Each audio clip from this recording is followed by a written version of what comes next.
नमस्ते नमस्ते नमस्ते तपाईहरुको फेभरेट कलर कुन हो रङ नीलो तपाईहरुको फेभरेट बाजा कुन हो बाजा बजाउन मिल्ने चीज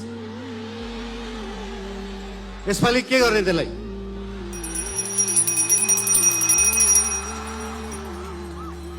अघि प्लेनबाट ल्यान्डिङ गर्दा गर्दा एउटा कुरा नोटिस गरिरहेको थिएँ यहाँनिर चितवनमा छतमाथि चाहिँ यस्तो जस्ता राख्ने चलन रहेछ है सबका सब नीलो जिस्काउनलाई राखे जस्तो कसलाई जिस्काउनु भएको त्यसरी त्यो नीलो छानाले चाहिँ त्यो छतलाई मक्किनबाट जोगाउँदो रहेछ क्या राष्ट्रिय स्वतन्त्र पार्टी जस्तै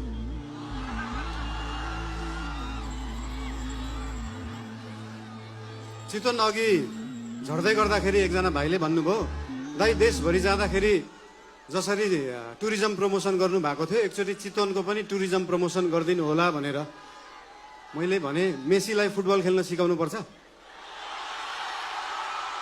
रोनाल्डोलाई फुटबल खेल्न सिकाउनु पर्छ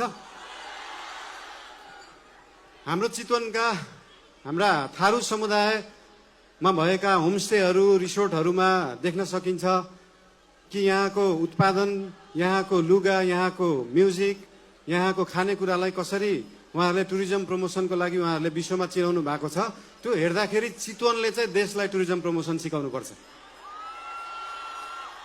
घरमा खाने आफ्नो लोकल खाना आफ्नो लोकल परिकार घरमा खाने त्यो लोकल परिकारलाई एउटा इन्टरनेसनल क्युजाइनको रूपमा उहाँहरूले प्रस्तुत गर्न सक्नु भएको छ त्यो पुरै देशले सिक्न जरुरी छ सिकाउने हेन त चितवनवासीले पुरै विश्वलाई टुरिज्म प्रमोसन राम्रो कुराहरू यहाँको ठाउँहरूको धेरै छन् एउटा समस्या रहेछ यहाँ हरेक वर्ष न्युजमा देख्न पाइन्छ किसानले बाटोमा दुध पोखाएको तरकारी फालेको त्यो के रहेछ भन्दाखेरि किसानले सही बजार नपाएको किसानले सही मूल्य नपाएको एउटा समस्या रहेछ केही सीमित बिचौलिया केही सीमित नेताहरूको एउटा सिन्डिकेटले गर्दाखेरि पारी जुन अनुदानले कृषि हुन्छ त्यो सस्तो जस्तो देखिन्छ त्यो सस्तो तरकारी यहाँ ल्याएर यहाँको किसानको मूल्य चाहिँ महँगो जस्तो देखाएर एउटा भ्रम सृजना गरेर किसानलाई मार्ने काम भएको छ त्यो रोक्न जरुरी छ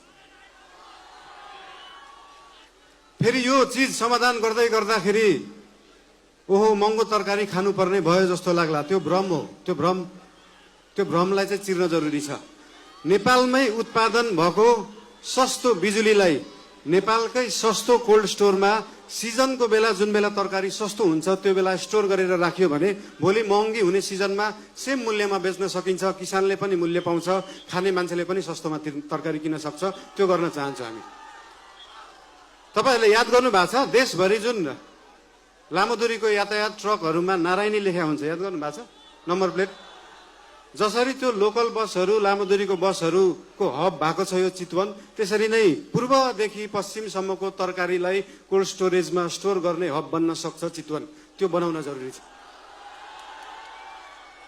देशवासीलाई आफ्नै तरकारी खुवाउन जरुरी छ र किसानलाई सही मूल्य दिन जरुरी छ बर्खामा हाम्रो बर्खा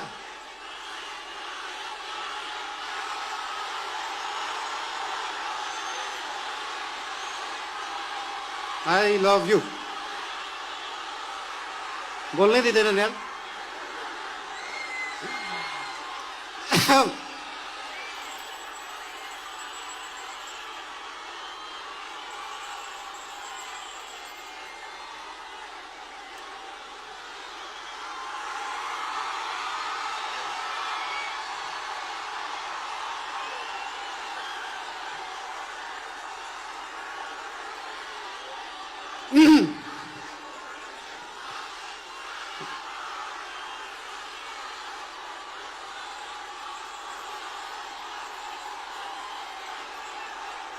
गीत बजाम नाचम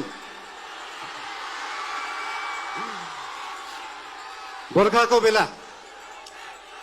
बेला नेपालमा उत्पादन भएको बिजुली खेर गइरहेको हुन्छ सुक्खामा हामीसँग आफै बिजुली हुँदैन तर त्यो बिजुली स्टोर गर्ने ब्याट्री त छैन जस्तो लाग्छ हामीलाई तर छ हाम्रो देशमा उत्पादन भएको सस्तो बिजुली बेचेर देश धनी बन्दैन त्यसलाई प्रयोग गरेर त्यसलाई स्टोर गरेर बन्छ र त्यो स्टोर गर्ने ब्याट्री हो मल कारखाना डाटा सेन्टर कोल्ड स्टोरेजहरू त्यस्तो ब्याट्रीहरू बनाउन जरुरी छ आफ्नो बिजुली थामेर राख्नलाई त्यो बनाउने पार्टी बन्न चाहन्छ राष्ट्रिय स्वतन्त्र पार्टी। यो चुनावको क्रममा हामी पूर्वदेखि पश्चिमसम्म पुरै देश घुम्न गयौं। लगभग 7-8 हजार किलोमिटर हिँडियो होला देश बुझ्नलाई। सबै लगभग 45-50 वटा जिल्ला घुमियो होला। त्यो जिल्लाहरू घुम्ने जाँदाखेरि के महसुस भयो भन्दाखेरि लगभग देशभरिका समस्याहरू, देशभरिका कुराहरू उस्तै रहेछन्। कृषिको समस्याहरू, पर्यटन क्षेत्रमा भएका समस्याहरू देखियो। तर एउटा गुड न्यूज पनि छ त्यहाँ। गुड न्यूज के हो भन्दाखेरि एउटा जिल्लामा समस्या छ भने त्यसको समाधान अर्को जिल्ला देशभित्रै रहेछ। त्यो समाधान मिलाउने पार्टी बन्न चाहन्छ राष्ट्रिय स्वतन्त्र पार्टी। हाम्रो देश हेटौडा सिमेन्ट कारखाना जस्तै भएको छ। मेसिन पनि छ, म्यान पावर पनि छ, खानी पनि छ, तर बन्द। अब चल्नु पर्यो। नेपाली कांग्रेसको वाइवाई फ्याक्ट्री जस्तै चल्नु पर्यो अब त्यो पनि। पुरै देशभरि चल्नु पर्यो। 100 वटा भन्दा देशमा जानु पर्यो।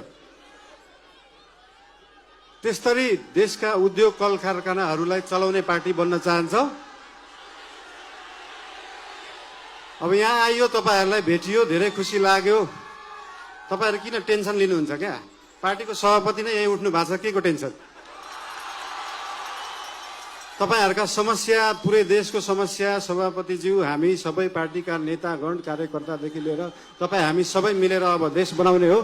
र आज यो हाम्रो सभामा तपाईहरुलाई भेटेर ज्यादै खुसी लागेको कुरा तपाईहरुले पनि भनिसक्नु भएको छ। धेरै बोल्न चाहिन। धेरै माया। तपाईहरुको जय होस्, देशको सही होस्। जय घण्टी, जय देश, जय नेपाल।